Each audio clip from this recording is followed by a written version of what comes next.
Assalamualaikum warahmatullahi wabarakatuh. Perkenalkan, nama saya Satria Triferdiansyah dari TI 01 NIM 0110223039. Di sini saya akan menjelaskan tentang adab menuntut ilmu dan pemanfaatan tools.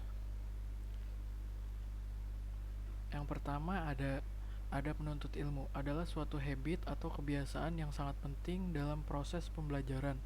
Habit ini dapat dilatih sejak semester ini, sebagai dasar dalam mengembangkan diri sebagai seorang mahasiswa yang baik. Yang pertama, konsisten dalam belajar. Membiasakan diri untuk belajar secara teratur dan konsisten. Yang kedua, membuat catatan. Selama proses belajar, penting untuk membuat catatan yang baik. Yang ketiga, aktif bertanya. Mengembangkan kebiasaan untuk bertanya kepada dosen atau rekan sekelas jika ada sesuatu yang kurang dipahami. Yang keempat, menggunakan sumber referensi. Selain materi yang diberikan oleh dosen, manfaatkan sumber referensi lain seperti buku, jurnal, atau artikel ilmiah. Selanjutnya, yang kelima, ada berpartisipasi aktif dalam diskusi. Mengembangkan kebiasaan untuk berpartisipasi aktif dalam diskusi kelas. Yang keenam, mengatur waktu dengan baik. Mengembangkan kebiasaan untuk mengatur waktu dengan baik. Yang ketujuh, menggunakan teknologi dengan bijak. Mengembangkan kebiasaan untuk menggunakan teknologi dengan bijak sebagai alat bantu dalam pembelajaran, seperti menggunakan aplikasi atau platform pembelajaran online yang sesuai. Yang kedelapan, mengembangkan kemampuan berpikir kritis.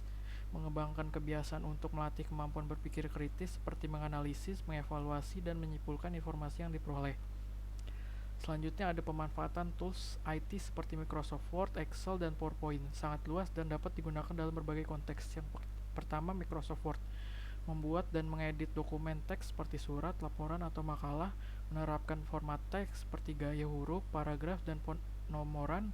Menyisipkan gambar tabel dan grafik ke dalam dokumen, membuat daftar isi, indeks, dan catatan kaki, menggunakan fitur mail merge untuk menggabungkan data dari sumber eksternal ke dalam dokumen, seperti membuat surat dengan alamat yang berbeda-beda.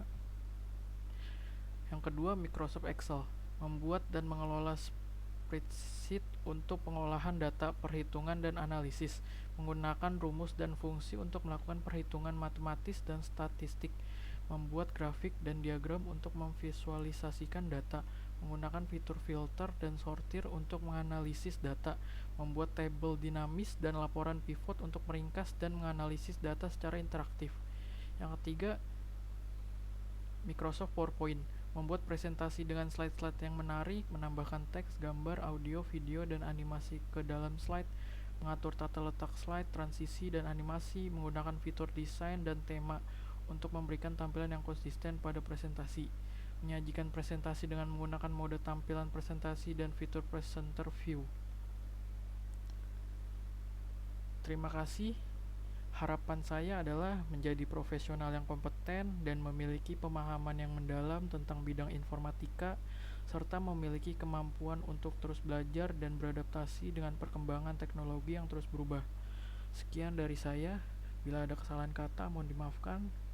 Wassalamualaikum warahmatullahi wabarakatuh.